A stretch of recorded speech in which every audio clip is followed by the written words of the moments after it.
We have approval of minutes of 7:14. Did I jumpstart too soon, Melissa? Are you recording and stuff? You're good. Yep, you're all Okay. All right. Thank you. Anybody have any edits or comments on the minutes of 7:14? Yeah, they were excellent as always. Oh. Okay, if there's none, do I hear a motion to accept the minutes of 7:14? So moved. Is there a second? Second. Okay. Sorry, Russ. All in favor by roll call vote? Barrington? Barrington? Yes. Gregory? Yes. Smith? Yes. Pasamato? Abstain. All set. Okay, first up, we have a notice of intent, Breakneck Hill Conservation Land, map 29, lot 28A. This is for completion of soil test pitting in conformance with the site assessment plan approved by DEP. In accordance with the Wetlands Protection Act, Master General Laws, Chapter 131, Section 40, and the Southwood Wetlands Bylaw, the Southwood Conservation Commission will conduct a public hearing on Thursday, August 4th, 2022 at 7 p.m. by a virtual Zoom meeting. The commission will consider a notice of intent for a project located at Breakneck Hill Conservation Land, map 29, lot 28A, for the applicant and owner, Town of Southborough. The project description is for completion of soil test pitting in conformance with the site assessment plan approved by DEP within an executed AOC. So we have Greg Russo here from TRC. So Greg, I'll let you take it away. And if you want to share your screen, you can. Otherwise, I'm happy to bring something up. Yeah, I have the DEP number that we received that I can share with you. And I also have a copy of the NOI here if anybody would like to look at any portion of that. But yeah, we've submitted this NOI on behalf of the town to complete these test pits at the Breakneck Hill farm site for a future potential remediation of the site. The DEP number that we received is here on the screen, CE 2901095. We did get a couple of comments back from DEP on the NOI. They're fairly simple and they can be pretty quickly addressed. If not, they've kind of already been addressed to some extent in the NOI. First comment being erosion controls should be installed along the down gradient side of the access routes between any of the test pits that are in buffer zone or BVW. So a couple of the test pits that are being proposed are either in buffer zone or BVW. We're proposing to use matting to access those pits to protect the ground in those areas. And we had proposed to use erosion controls on the down gradient side of the test pits. Those erosion controls can easily be extended along those access roads as well. So that's an easy comment to address.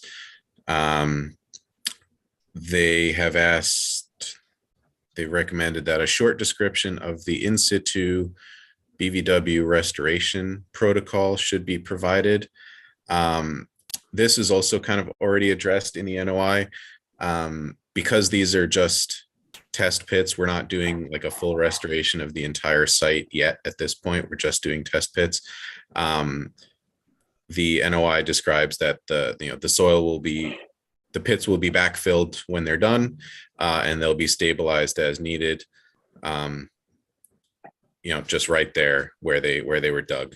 And then the final comment saying, it appears the NOI covers work proposed on both a parcel owned by the town and a neighboring parcel. So there are a couple of test pit locations on a neighboring parcel, which we do not have permission at this time to access. So although the NOI does mention this neighboring parcel, it is not proposing any work on that parcel. It's just saying that it's there, and we do have some locations we would like to access, but we don't have permission yet. And so we're not including it at this time. Greg, can I just clarify that really quick for the commissioners? Yes. So the agreement that we came to with the abutter, Ms. Fallon, just to clarify on this, there's 3 test pits on private property that we are not initially proposing to conduct. It's only when we conduct the test pits that are close to the property line and see what we find there, then DEP will determine if we'll need to go onto the abutting property to do those 3 test pits.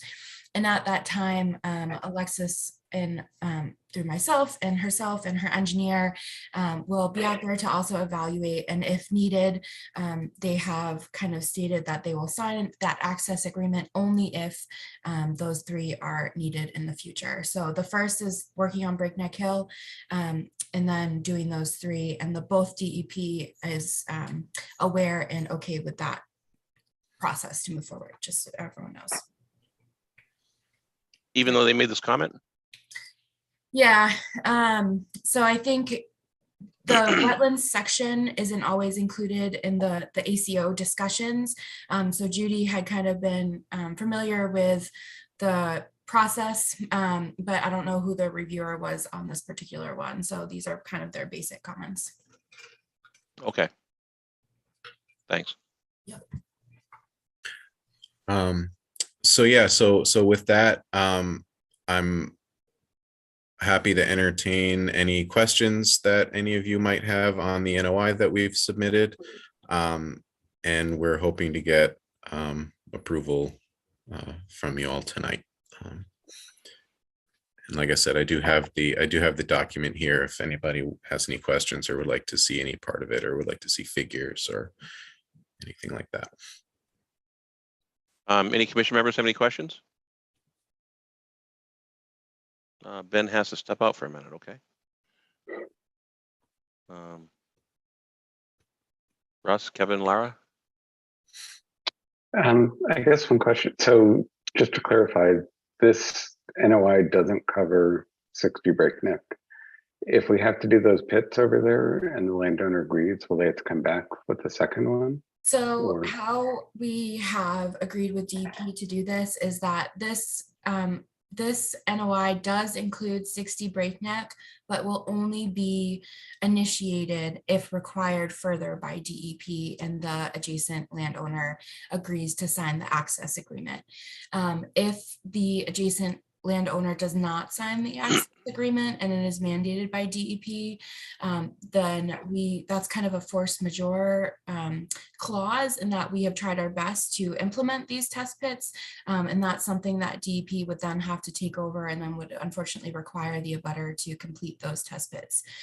So while this is covering it, we'll only get the signature from the homeowner if it is required. Does that make sense?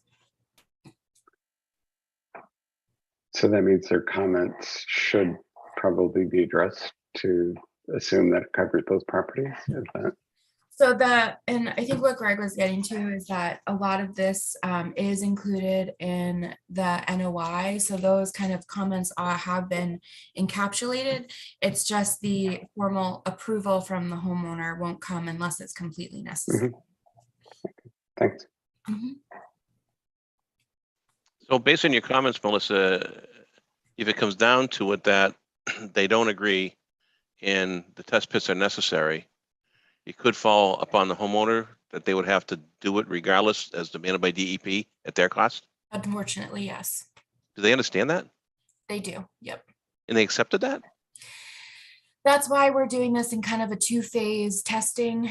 So we're hoping that, if we're just kind of keeping it to our side, that if we see that solid debris on our side very close to the property line and DEP mandates them, then they would then sign it. They were just hesitant to sign it with us now, because if they have an ability to limit disruptions on their property, I think that's what their goal is. Okay. A little bit of a gamble, but whatever. Okay, any other comments from other commissioners?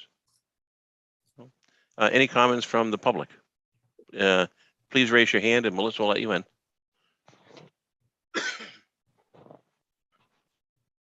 not seeing any raised hands. Nothing, okay.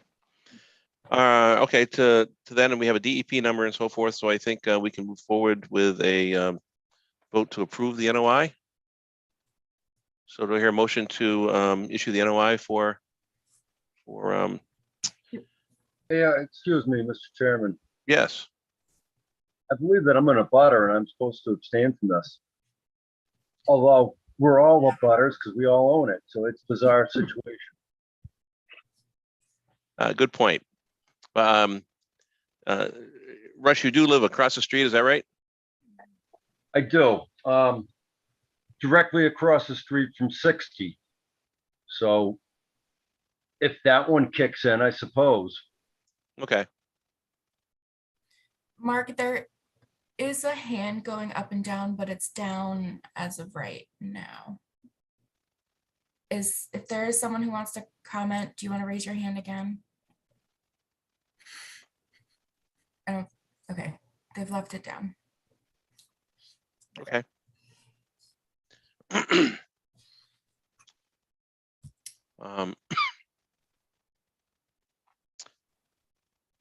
So I think, Russ, you may be outside of the distance. I mean, I wouldn't know without measuring how far away you are, but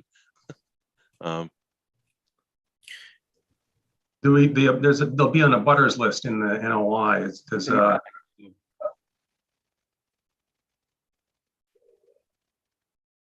Mr. Gregory on it. Right. I certainly got the mailing. Then yes. You did get. Oh, the then you mailing. did. Okay, Then you yes. are on it. Yeah. Yeah, so you should recuse yourself from the vote. Okay. All right, do I hear a motion to issue the NOI for Great Neck Hill Conservation Land, map 29, lot 28A? For me, Ben, so moved. Okay, okay. is there a second? So moved. Second. Okay, all in favor by roll call vote? Farrington, Yes. Smith, Yes. Passamano.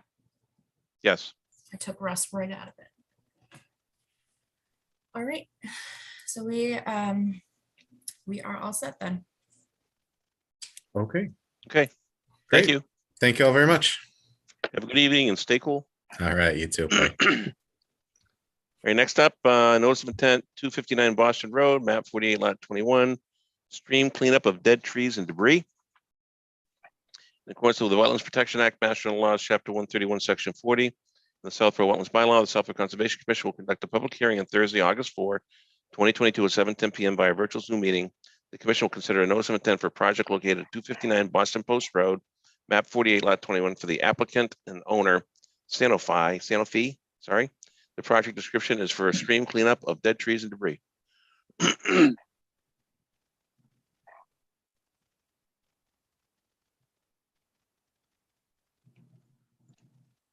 I can't hear anything. Yeah, I muted myself. So Brian is here, so I'll let him take over. And same thing for you, Brian. I have anything you want to share, or you're welcome to share yourself. Okay. Brian Marchetti here, McCarty Engineering, here on behalf of Sanofi. We have a existing perennial stream at 259 Boston Road, 47 New York Ave, Framingham. This stream bisects one of the properties of Sanofi that runs to the north of 31 New York Ave and daylights out in Foss Reservoir. This stream has historically been a problem for the property at 47 New York Ave. In large storm events, the parking lot floods. And what happens is there's a couple of catch basins that discharge in the stream channel behind the building.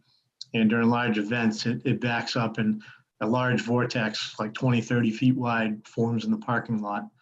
So during big storm events, they have to shut the parking lot down.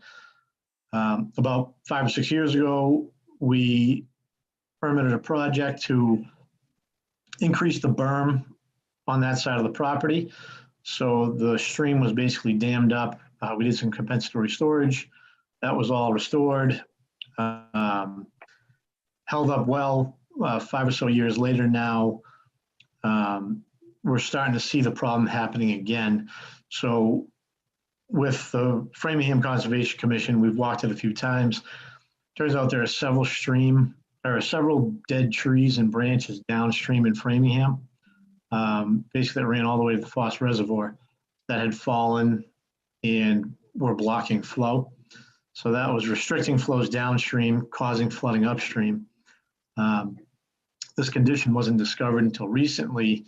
And it turns out about 5 years ago, if you go back and look on Google Earth, the stream down behind the Bose complex, it backed up so much it overtopped the banks, and it cut a new channel into the Foss Reservoir, losing about 1,000 feet of stream that is no longer there. The access roadway for Foss Reservoir for the state is completely bisected, so they can't access it anymore downstream. So clearly it's a problem that's been unchecked for a long time. So we'd like to go in. It's not invasive. We're not cutting existing vegetation. We're not stumping. We're not digging anything up. There's no ground disturbance.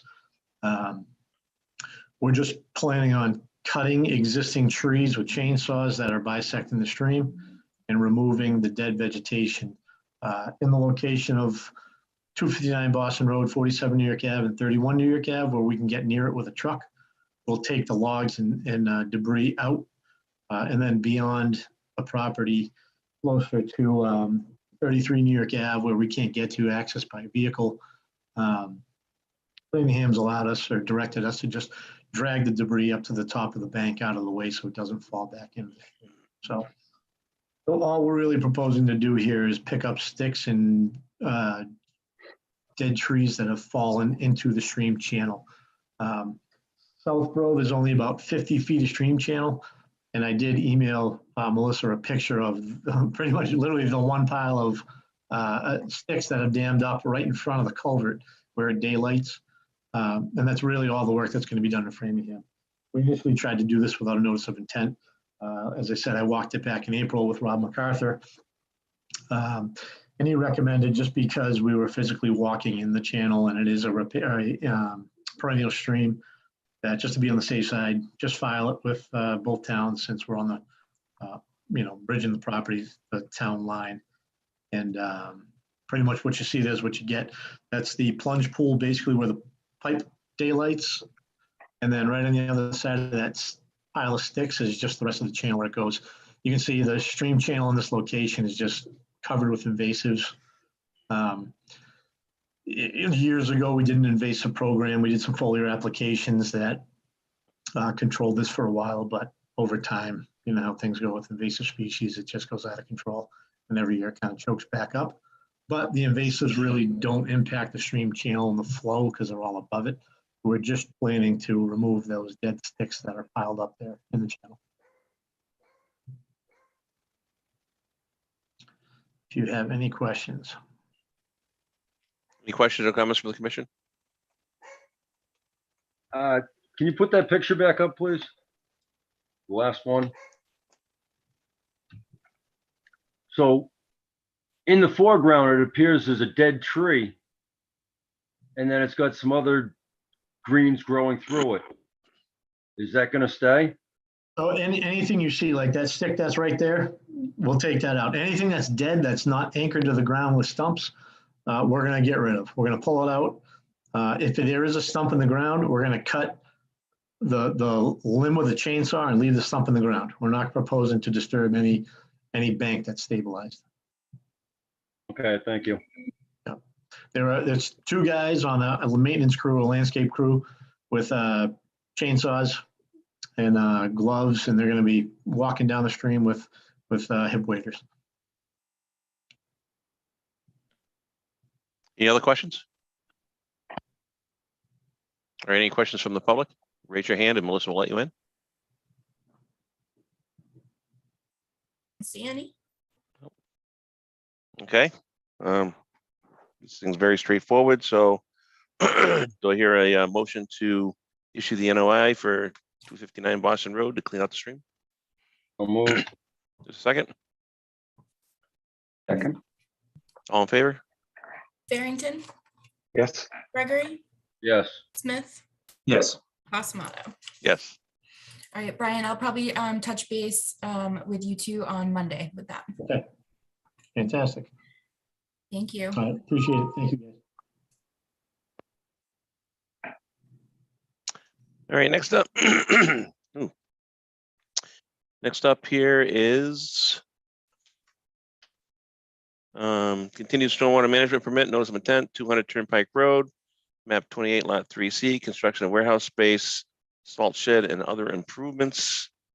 In accordance with the provisions of Southfield Stormwater Erosion Control Bylaw, Southfield Zoning Code, Chapter 171, Section 13.5, Wetlands Protection Act, Mass General Laws, Chapter 131, Section 40. The Southfield Wetlands Bylaw, the Southfield Conservation Commission will hold a continued public hearing on Thursday, August 4, 2022 at 7:20 p.m. by a virtual Zoom meeting on the petition of CMJ Ventures LLC for construction of warehouse space, salt shed, and other site improvements at 200 Turnpike Road, map 28, lot 3C.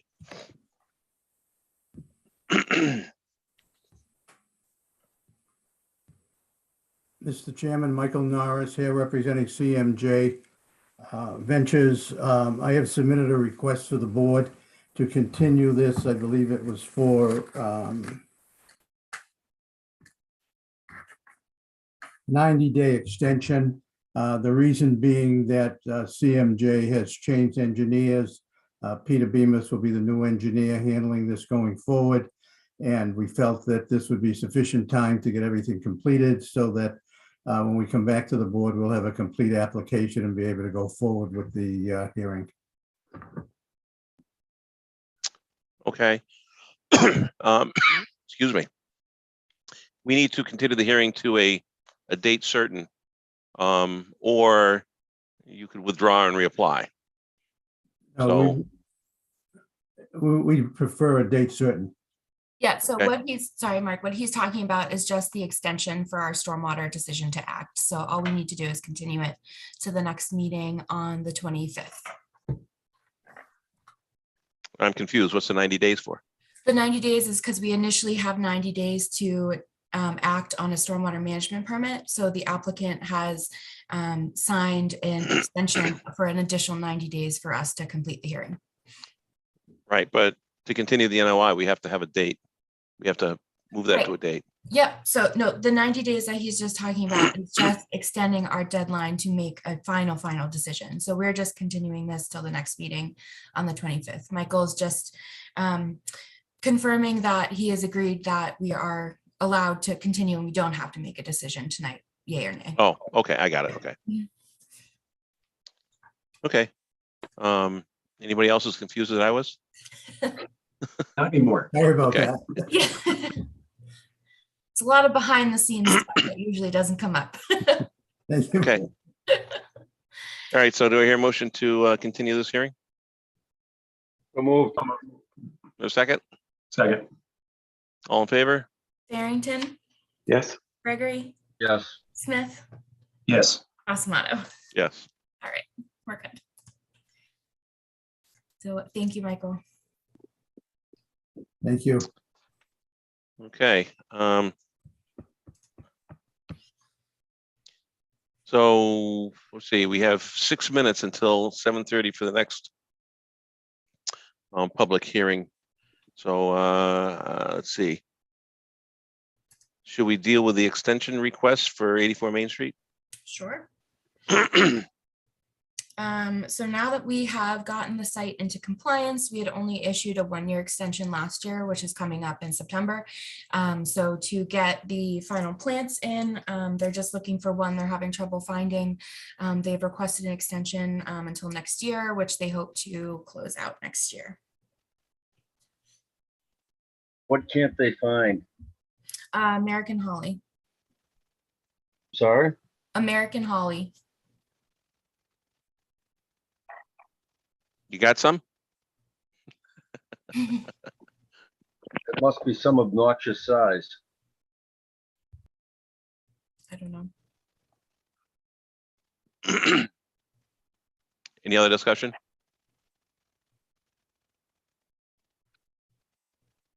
And how long they want the extension for? Just 1 year. Okay. Do I hear a motion to issue and accept the extension request for 84 Main Street for 1 year? So moved. Second? Second. Okay, all in favor? Farrington, Yes. Gregory, Yes. Smith, Yes. Osmato. Yes. Okay. All right, that took a whole minute. So next up, the request for certificate of compliance for 30 Presidential. That is all set. For a reminder, and for those who weren't here, we had a previous COC request, but then they ended up building a small garden retaining wall. So we were just waiting for that to be completed and the remediation plans to be installed. And that has been completed. I was out there last week before I left just to confirm, and everything is stabilized and complete, and a lot of it, the updates for the additions have been done with that pervious sand. So any of the new walkways that were done, the jointing has the pervious sand to add to the stormwater aspects of it. And then the roof downspouts are connected to dry wells. Everything is as approved. So this one I recommend to get off our agenda and approve. Okay, got it. Okay. Any discussion? Nope. All right, do I hear a motion to issue the certificate of compliance for 30 Presidential, DEP number 290-1049? So moved. Is there a second? Second. Since you're both tied, the so move. Yeah. All in favor? Farrington, Yes. Gregory, Yes. Smith, Yes. Osmato. Yes. Let's see, I'm gonna skip over number 4 for now and go to, It is super quick if you want to stay there. We don't have any Okay. hard discussion. I have to recuse myself from that, I'm a butter. Oh, okay. It's up to you then. Yeah, let's do it. I think it's just an update really, right? Yep. So we're just waiting for DGT to come back with the final survey. They did sign a contract. So hopefully by the next meeting, we should have those calculations of the disturbance within any BVW and associated buffer zones. But they are working on it and I'm happy to report that. Great. No, they seemed very easy to work with at our last hearing, and it's great. Things are moving forward. So Perfect. thank you. All done. Okay, I'll rejoin the meeting.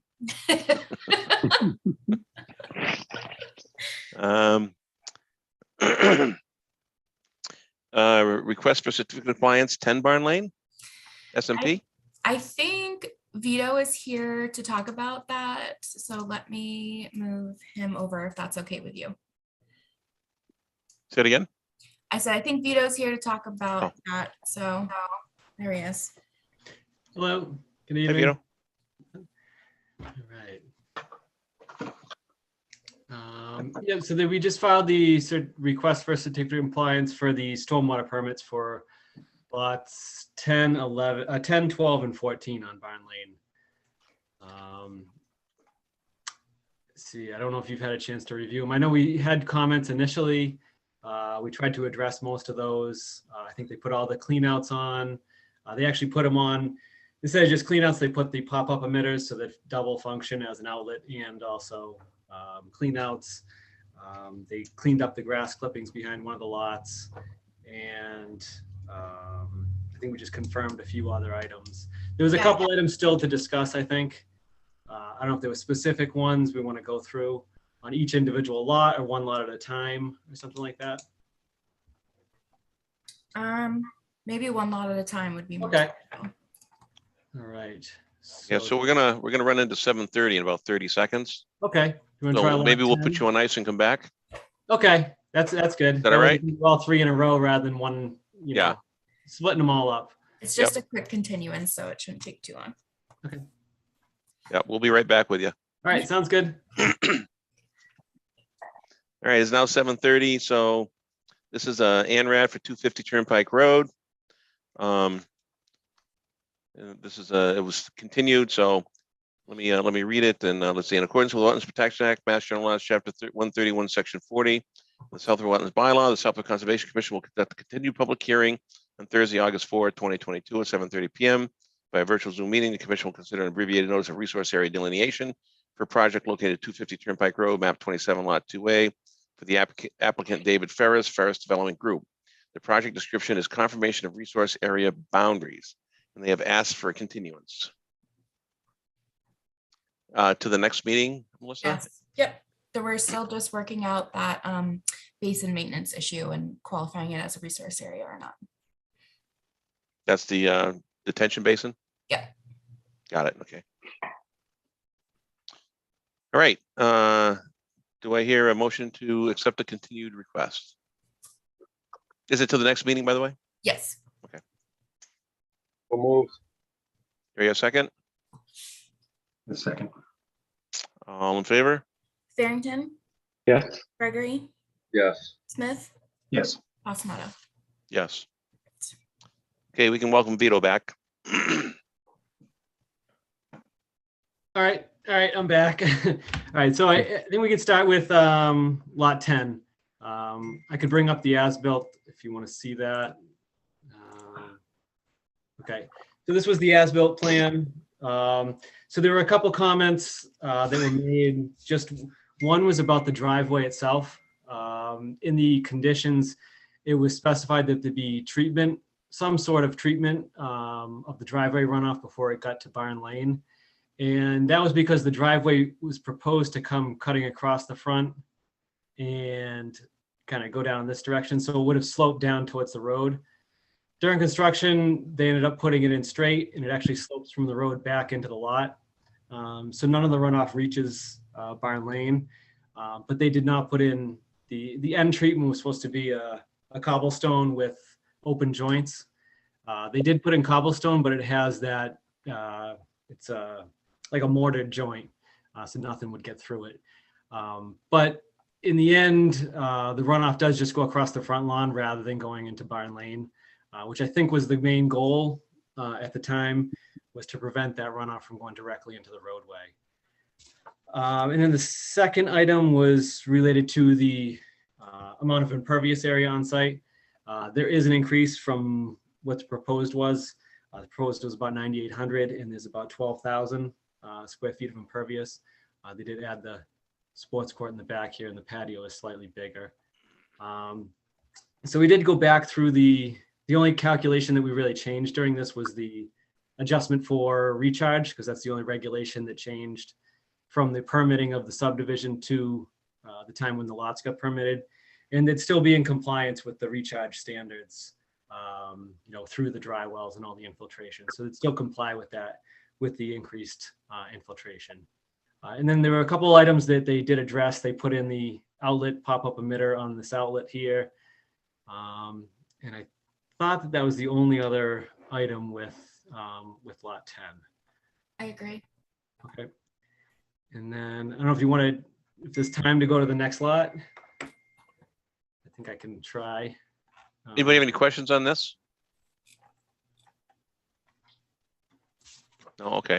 All And right. just so everyone knows, Vito did provide a calculation of the approved versus as-built impervious areas on all lots, along with the calculation that shows that the as-built recharge value is greater than the required recharge for this lot as well.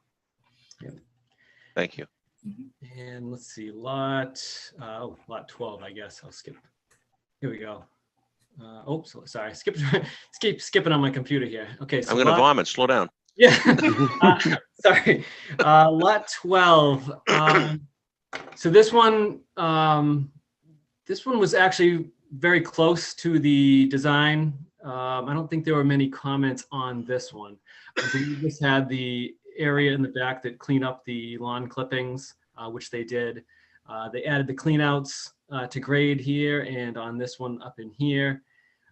We clarified a few comments on where these outlets were routing from. Before I just kind of showed outlets, but we verified that they did come from these structures coming out in these two directions. On this one too, the impervious area was actually very close to the design. So this one we didn't really have to do too much as far as calculations go. So I don't know if there are any additional questions, comments on this one. I think it was just if the pool house downspouts. Oh, are that's connected. right. I did talk to the builder today, and he said that they did not put gutters on this pool house. So it's kind of like a half roof, and then this is kind of overhang roof with an open, I don't know, it's kind of like a cabana, I guess. But I did talk to him today because I wasn't sure. And he said, no, they did not put on gutters onto that pool house. So that was one of the outstanding issues. So I don't know how, Okay. to go back on that is a little difficult. And it was something they were supposed to do. Was it supposed to have a full roof and not an overhang?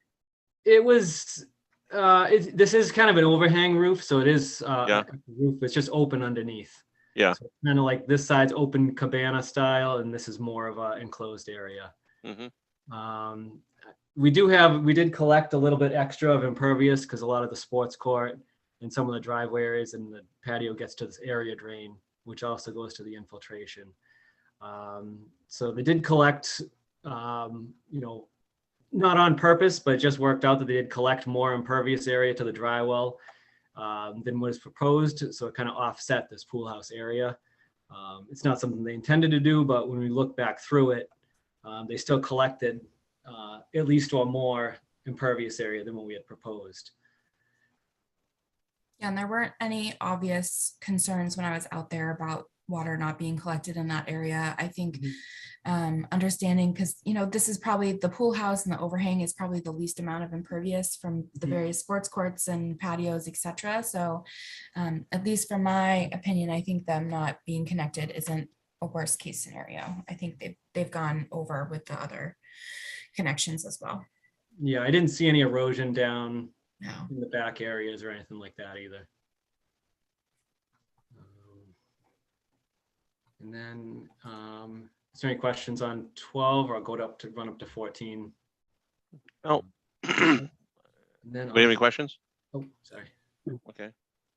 And then on 14, this one we did have a few revisions where they also located the cleanouts on these and adjusted grade. They adjusted one to grade on each of these, on these front ones. This one in the front, they added, actually we only had this one in the back proposed, but they added this second one in the front.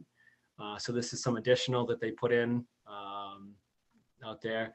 I think it was more just they wanted to collect more of the front and they couldn't route it around these walls and the septic efficiently.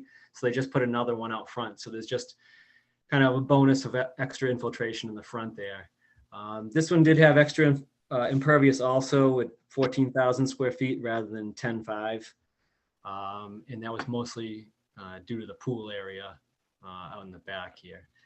But they did have an area drain in here that collects most of the sports court and a lot of that patio area that routes it to the infiltration. And again, we did just double check that recharge number to make sure it's still in compliance with that extra impervious area that they did put in. I think that was all on that one also. Yeah, that's all I had. Okay. So all three have a sports court, a pool, a hot tub, pool house, Yep. and Yeah. this one's got a putting green that the other ones didn't have. Yeah. I think they all went in a row, and as they kind of saw each other's, everyone wanted the same thing, I think. Okay. Any questions on this one? Nope.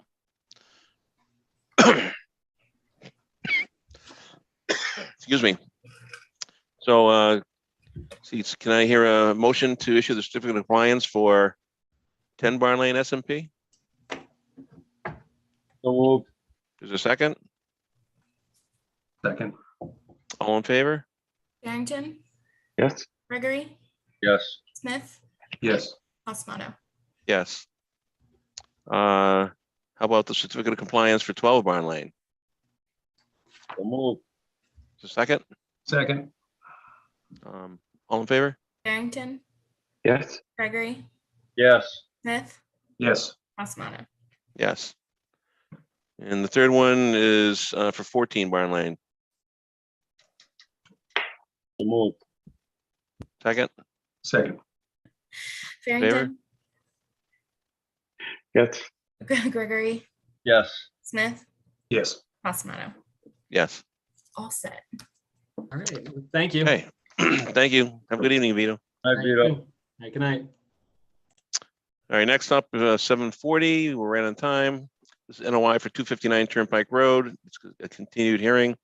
In accordance with Wetlands Protection Act, Mass General Laws, Chapter 131, Section 40, and Southborough Wetlands Bylaw, Southborough Conservation Commission will conduct a continued public hearing on Thursday, August 4th, 2022 at 7:40 PM via virtual Zoom meeting. The commission will consider a notice of intent for a project located at 259 Turnpike Road, map 27, parcel 7, for the applicant and owner Capital Group Properties LLC. The project description is construction of new single-family home, septic, and associated infrastructure. So they have requested a continuance. They're still working on some stormwater implementation as requested from the commission. So they are asked to continue to our next meeting. All right. Do I hear a motion to continue to the next meeting?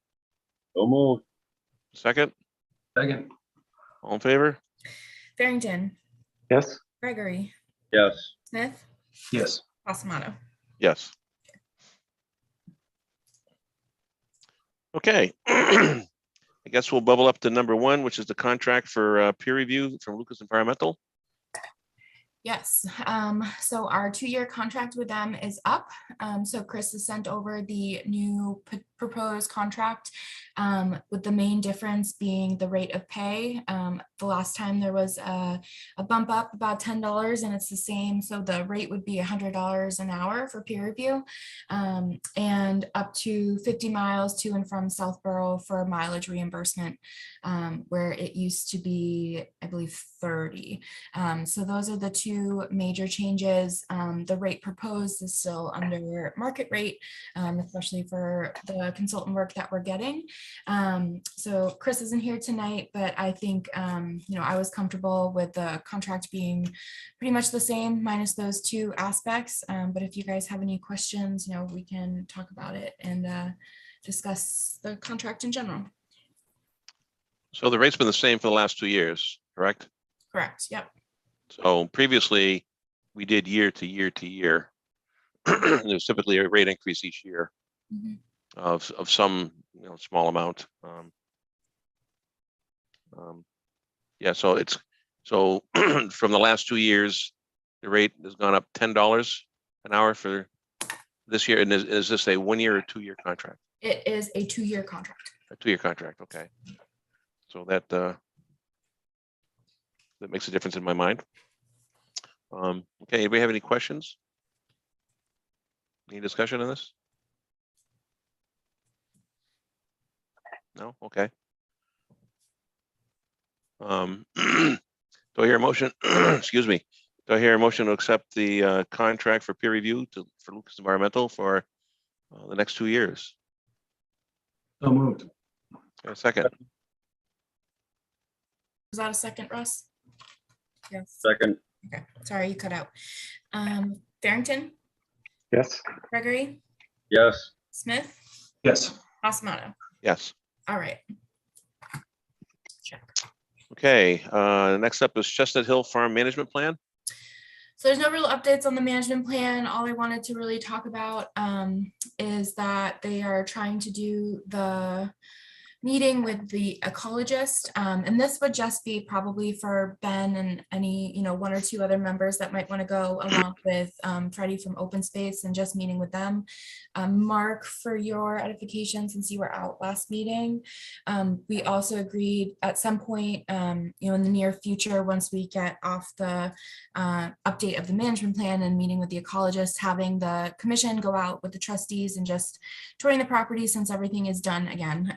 But for the meantime, we're just working on the meeting with the ecologist. So I'm waiting for Freddie to get back to me with times. I have Ben's time. So if there's anyone else that wants to go, I think it was the 22nd, 23rd, and 24th, I think, that week, anytime kind of throughout the day. So if anyone has anything, I sent out proposed new times, so feel free to let me know.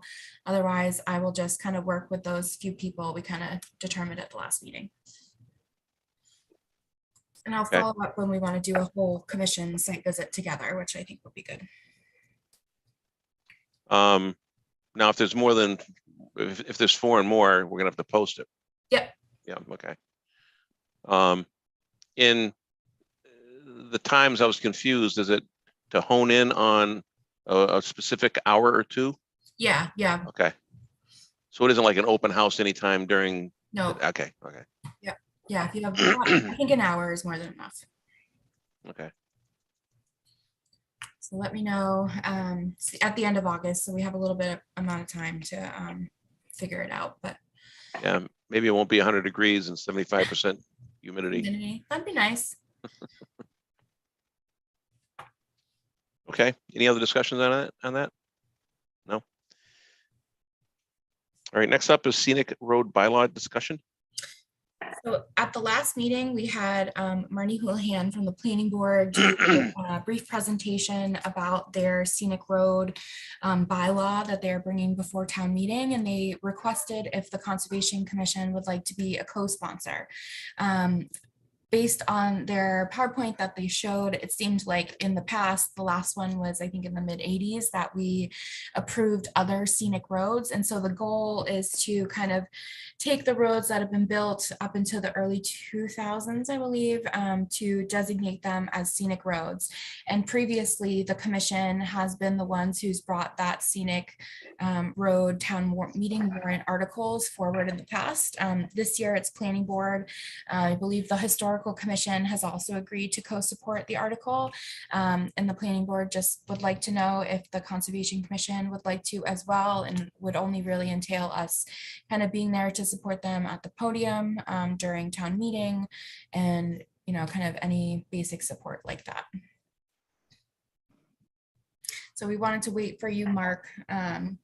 I did check in with Liz and she said, either way, since she wasn't going to be here tonight, but if we wanted to make a final kind of determination, if we wanted to support or not, it might be useful for them so they can get rolling.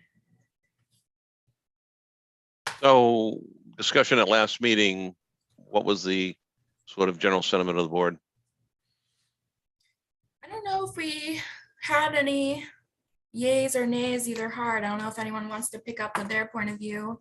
Russ is adamantly opposed. Except Russ, Okay. about that one. I find this a complete abuse of scenic roads. What makes, Andrews or,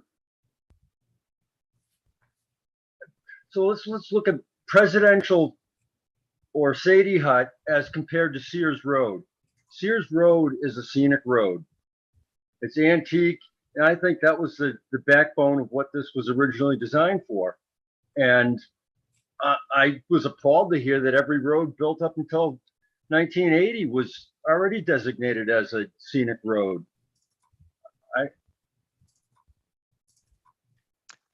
But beyond that, the mowing thing is just insanity.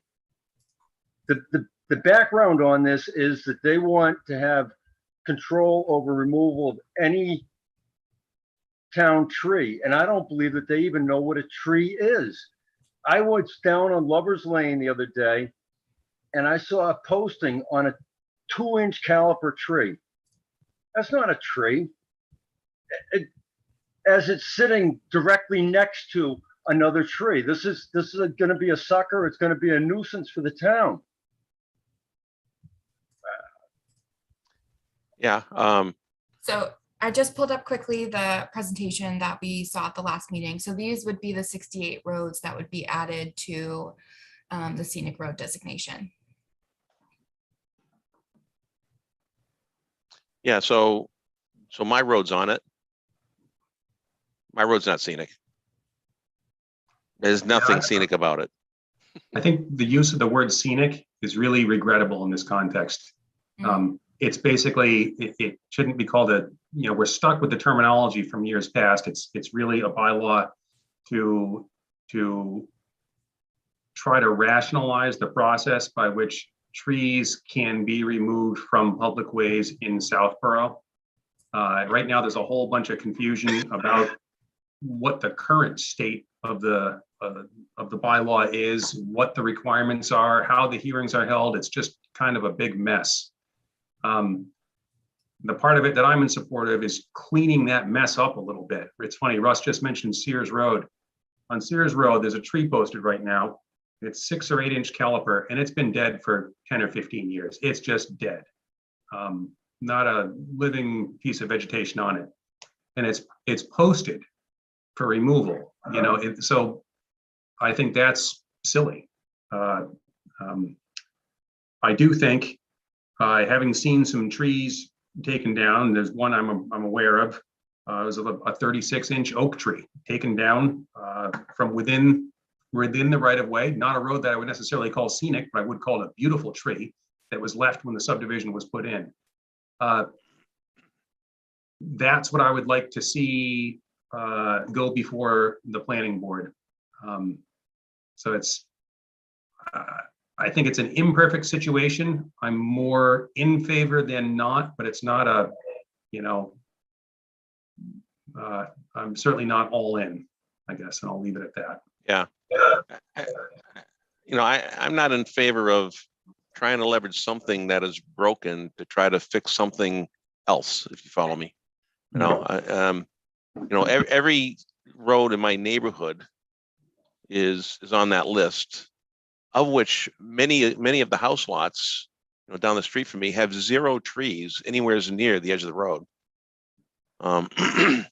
Across from my house, there's a number of, you know, trees that I wouldn't call trees. I call them, you know, like what Russ was describing, as things that are dead, overhanging. You know, it's kind of vegetation that needs to be just maintained and cleaned out. You know, it's going to choke off the trees that are there that are alive. But I don't know. I don't want to put my name on something that I think is a misleading sort of use of something. Me personally.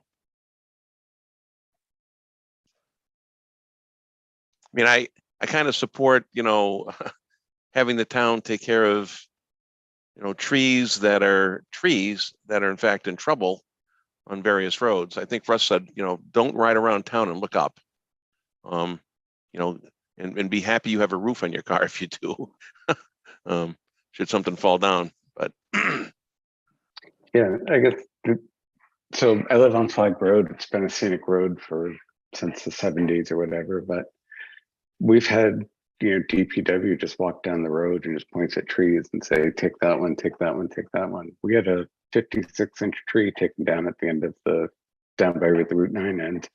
It's still laying there because they can't get a crane big enough to get it out of there. It's been there for a year and a half now. That's not going to grow any, you know, and the claim after it was cut down was that it was dead. It's not dead. So even process for dead trees, I fully support. Just show the picture, let someone object, and then it should be an easy vote, right? I think the planning board has this week coming up with the select board. They're going to go through a list of about 110 trees. They've had arborists look at them, certify them as dead, and it should just be easy to get these things off the list. So I don't think the burden is that great, and it gives that extra check of process to protect trees. And there are other bylaws or other state laws that protect trees, but there's nothing else that protects stone walls. So that's the part that always gets lost on this one too. But so I support it just because having 100 scenic roads and 60 non-scenic is a little bit chaos. No one knows the state of anything at that point. So. Okay. I guess I might make a suggestion. I think it's pretty clear that we sort of have a split verdict at this point. We do have one member who's absent, and it's I think what she told Melissa is she's sort of on the edge herself. But I don't know, just a suggestion. If others don't agree, I understand, but maybe we ought to wait till we have a full panel, or as full as we can get these days. so I think if we took a vote tonight, we're going to be split right down the middle. I think so. Yeah, we have time to wait. You know, town meeting isn't until October. I think the draft warrant, I think I saw that in my email, the draft warrant might be out, but they still have time to finalize it. So I think if we wait till our next meeting, we should be still okay. Okay. And if we take no action, then we take no action. You know, we just by default don't become a sponsor. Yeah. If we end up split, then we end up split. Yeah. I mean, to me, if the Conservation Commission is going to support the article, we should all be in agreement. Or 90% of us should be in agreement. Mhm. Okay. I will keep that on the agenda then. All right, thanks. Next up is Park Central comment letter, mass housing. Yes, so first I would ask Ben to do a quick overview. There was a site visit on Tuesday with Mass Housing and various other board members. So Ben, if you'd like to provide us an update on that. Sure. First off, site visit is a pretty strong word.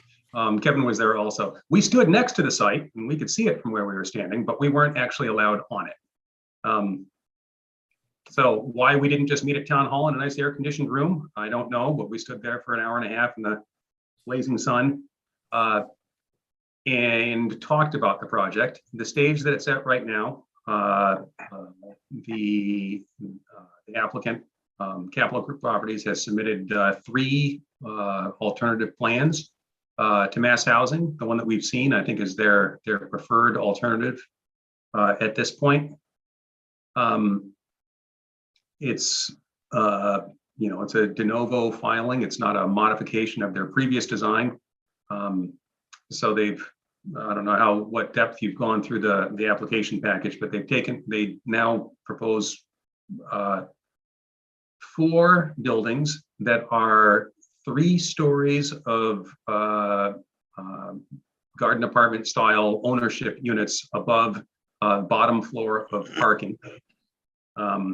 Which frankly, I was pretty happy to see parking underneath. That's an important, lower impact design element.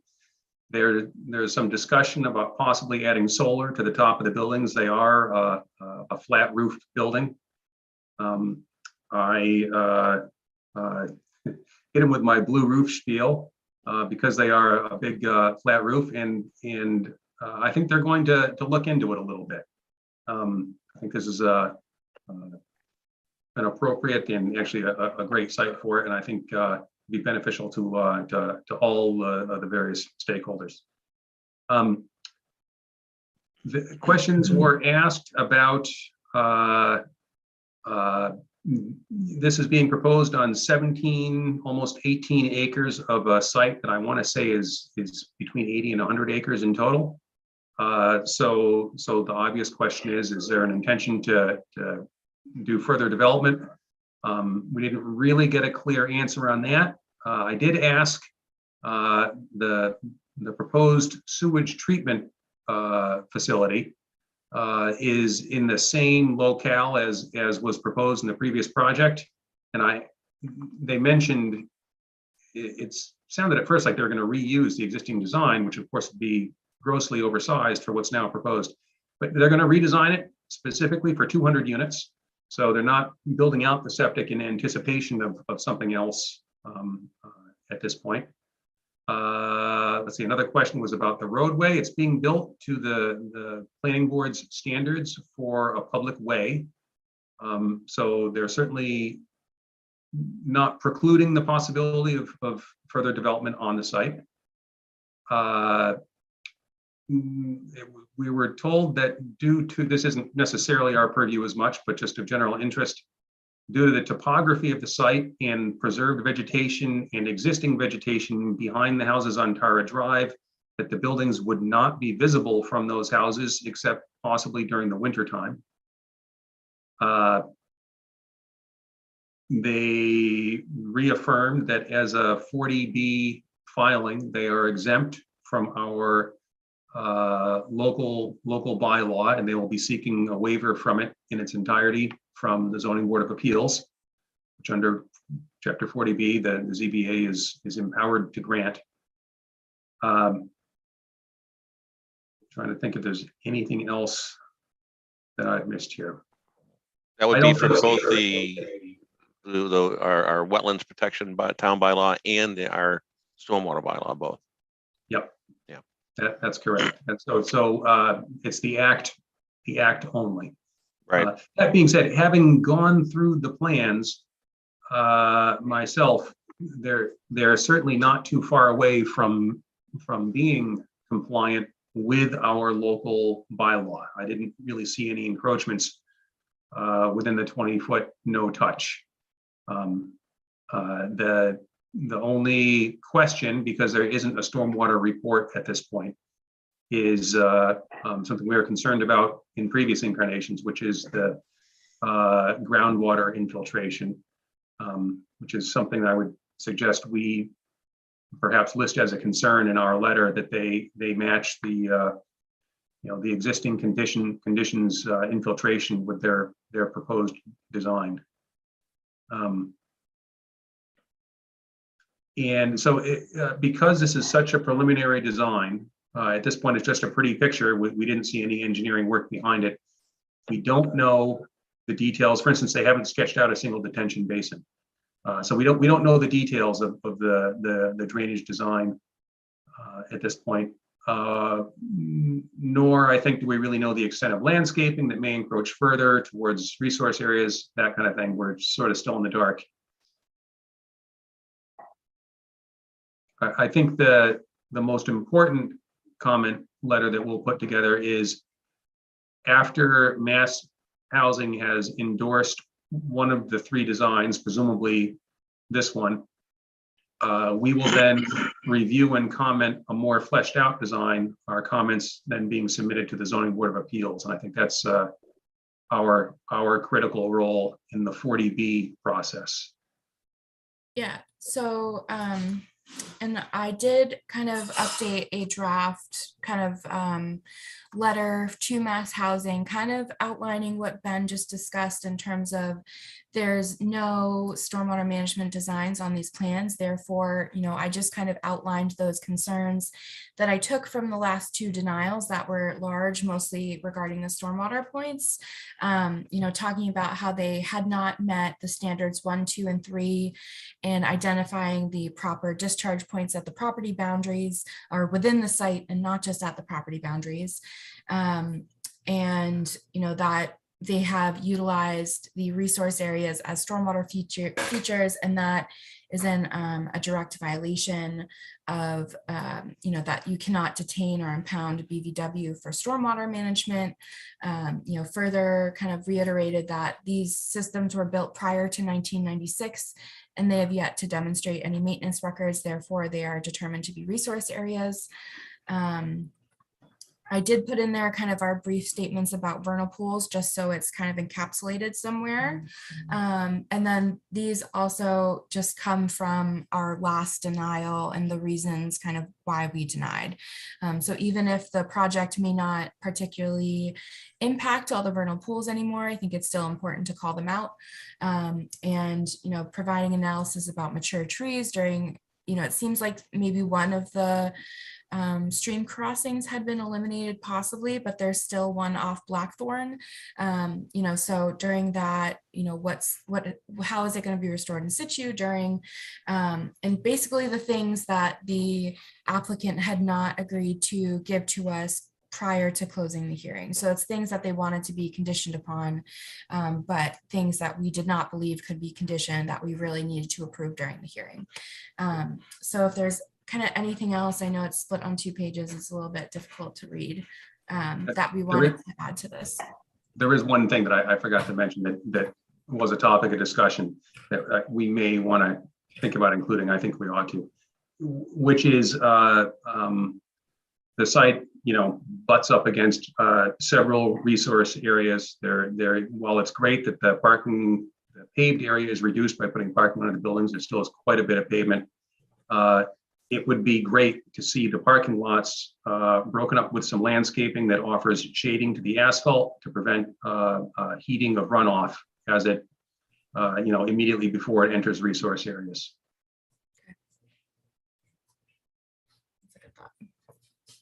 I can add that in there. I think that was forefront in people's minds because, boy, was it hot standing there on the pavement when we were talking about this. It looks like they have everything tucked up pretty close to the neighborhood. They do. I don't know if this is, it seems like the way these things work, there's usually a sort of a first position, and then maybe after some negotiation, something of a fallback position. I don't know if that's the case here. If I lived on Tar Road, I'd feel pretty strongly about it. Hopefully not necessarily our purview, but just, Yeah. personally, hopefully there's some room for movement. Yeah, I was just so surprised it was, tucked up so tight that it actually has a cutout in one of the parking lots to go around one of the lot corners. Mhm. So Ben, there was some discussion about isolated wetlands up there and whether they were, Oh, yeah. So they have a new attorney. Seems they have a new attorney with each filing now. There was some talk about isolated wetlands on the site, which there certainly are, and their attorneys said it's not really a concern because the Wetlands Protection Act does not address isolated vegetated wetlands, and he said, and in fact, Southborough's wetlands bylaw doesn't either. So I corrected him on that. But the fact is, our wetlands bylaw is, it's going to be waived. Right. Just in the interest of accuracy, though,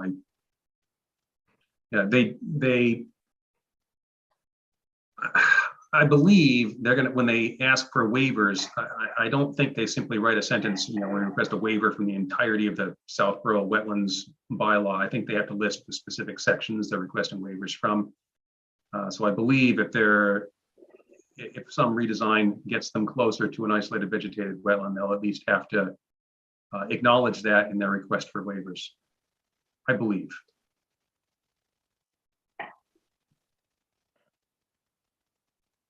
and just one other point, there was some confusion about how many stories the buildings were, and they later came back and clarified it's 4 sitting on top of a parking area. So they're asking for a height variance. The buildings are going to be 48 feet, or proposed at 48 feet tall.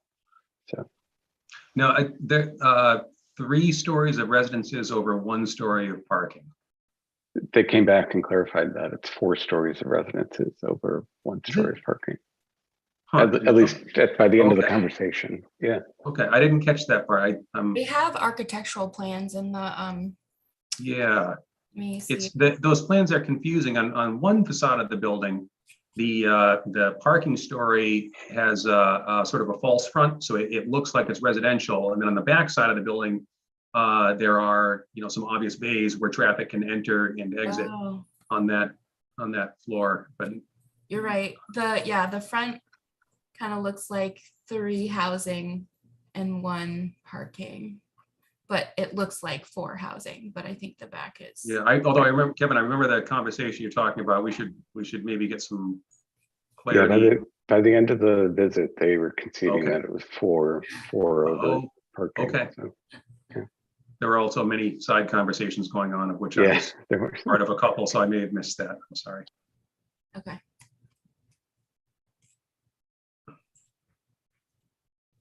Oh, it might be that buildings 1, 3, and 4 are the same, but building 2 is different. So maybe that's the confusion. Regardless. Yeah. Okay. So to the comment letter, I'm also going to add about parking lot shading to cool runoff. Was there anything else besides kind of pulling out from our previous denials that I was showing, mostly about stormwater and vernal pools, that you guys wanted to include? Ben, did you want to include your blue roof pitch, or is that too much? The lizard pitch? Blue roof pitch. I don't think, were you here when I tried to sell Ken's on that? That may have been. No. It's, there's when you have I'll do it very quickly. When you have a large flat roof, it's designed, being in New England, it's designed structurally to hold a snow load. There are roof drains located here and there around it. The roof pitches down towards them.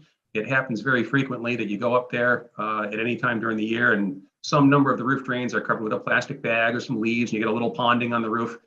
The ponding is something that happens just all the time on these. Part of the maintenance is to go and to clear the roof drains. You can actually take advantage of this effect by putting a small riser at each roof drain and simply impounding 1 or 2 inches of rainwater. You have holes down at the base of it that allow it to flow out at a metered rate, but in effect, you turn the top of the roof into a very shallow detention pond.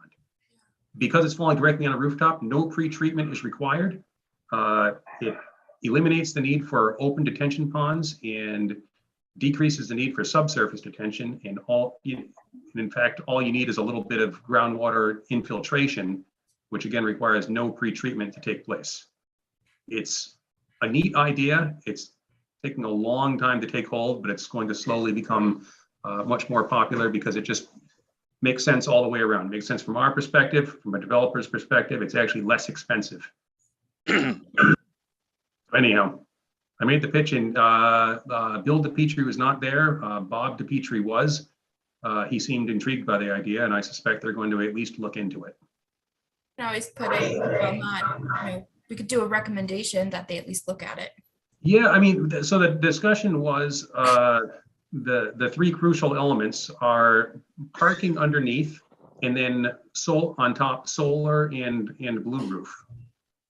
And you do an incredible amount of mitigation just within the footprint of the building. And it's called a blue roof. Yes. Blue roof, stormwater detention technology. Okay. You gonna put that on the letter in the letter to Mass Housing? It's up to you guys. I mean, it could just say, we, as discussed at the site visit, the commission recommends at least thinking about, alternatives to stormwater management, which could include blue roofs. So interestingly, the Mass Housing rep, as everyone broke up, he was driving out. I was talking with a couple of people. He stopped by us and rolled his window down and asked me where he could learn more about it. He was very intrigued by the idea. Oh, But it well, then doesn't- include it. It certainly won't come as a surprise to either Mass Housing or Capital Group. It was discussed. Yeah. You might want to word it like, as a suggestion mitigation for blah, blah, blah, blah, Yep. Yeah. Okay. Can do. Easy. All right, any further discussion on that? Do we need a vote? No, as long as you guys are comfortable with me sending the letter with the comments that we've discussed, then we're okay. Deal. Okay. All right. S&P bylaw and regulations update changes. Any new news there? Nothing new. From the last meeting, I had updated you guys that I'd reached out to a couple communities that had the language that we were kind of stuck on in terms of the roadway kind of expansions or redo. So I hadn't received any feedback from those towns from the last meeting. So I followed up again, and I have gotten a couple comments, and I plan to meet with a couple of towns next week and the week after. So hoping that can give me a little bit of a better jump on this last leg of the stormwater regs. So hopefully the next meeting we'll have a new updated draft. Okay. All right, now we're down to other business. Anything to talk about there? Yeah, so for 22 Lovers Lane, I'm just going to pull up these plans really quickly. They want to change this. First, I'm going to show. So this is what the currently approved site plan is for 22 Lovers Lane. They have the retaining wall that they built up, and then they pulled it in a little bit and had the armored riprap back here.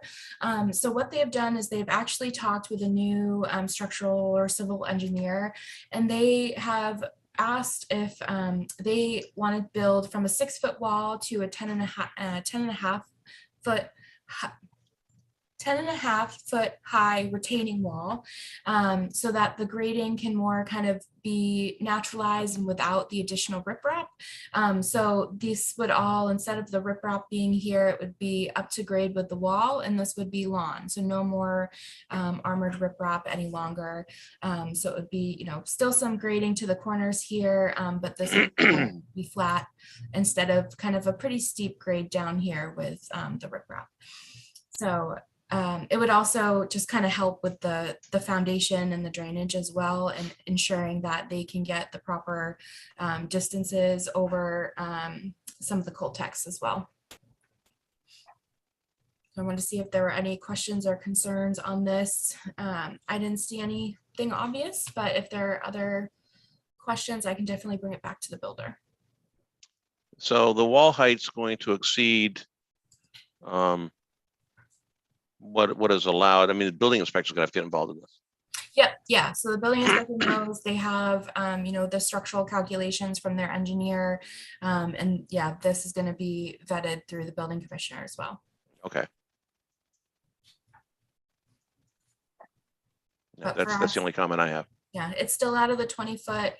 That retaining wall will still be very visible, so nothing is gonna be going past it, because now it's gonna be 10.5 feet high. I think there's gonna be a fence at the top, both for safety, but that kind of further delineates that area, so nothing really will be going in that 20-foot.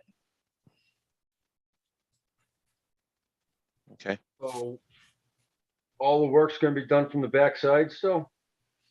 Yeah, so I think that was the other, building the wall. You mean?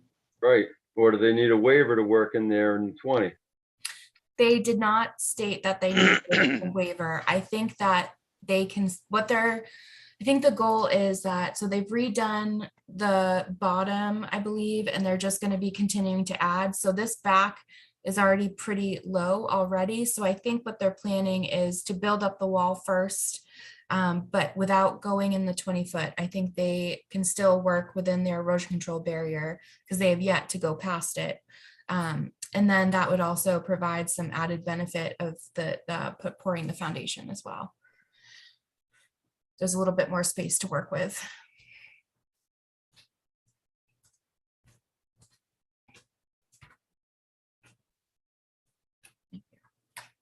Any other questions, comments? No. All right, so this is just a admin update. Yep, yeah, no motion needed unless you guys have some issues. Otherwise, I will let them know that this is accepted and they can move forward. Okay. All right, then I see Breakneck Hill Dump. Is there anything more to talk about there in addition to what No. we covered earlier? Yeah, sorry, I'm trying to stop sharing.